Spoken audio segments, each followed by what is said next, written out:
ตึ๊บสบายดีทุกคนอยากจันในมือฝนตก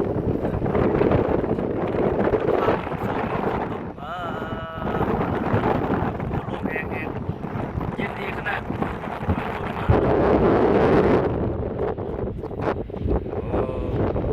ตอนนี้เรามาใกล้ๆเขาแล้วตอนนี้ก็เริ่มแล้วได้นี่นะมาแล้ว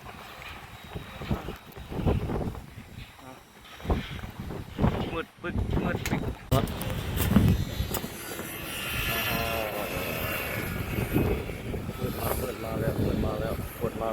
มาแล้ว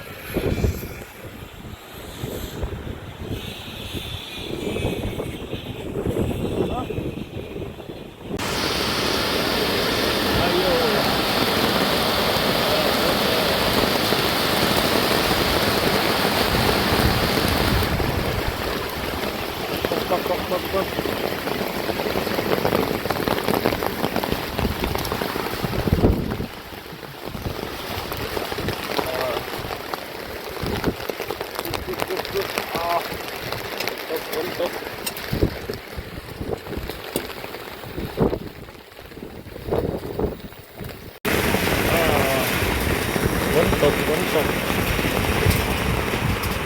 โอ้มืดเลยฮะเปล่าแล้วบัดมาตกนั่นรอบไป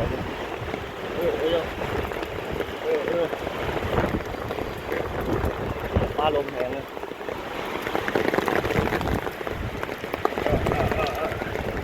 โอ้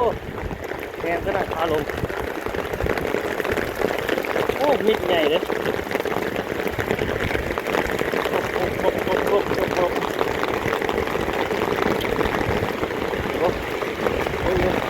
ไอ้โยโอ้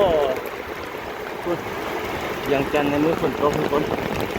เขาเคยมาถ่ายแต่มือนั้นเลยมือฝนตก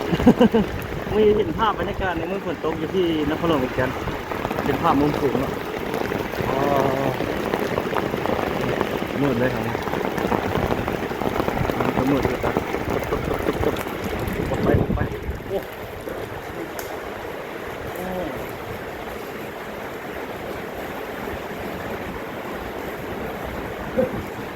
สิบรูปเดียวหมด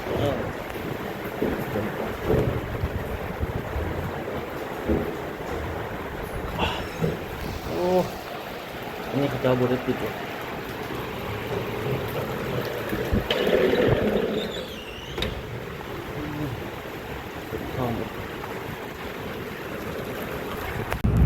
โอ้ฝนตก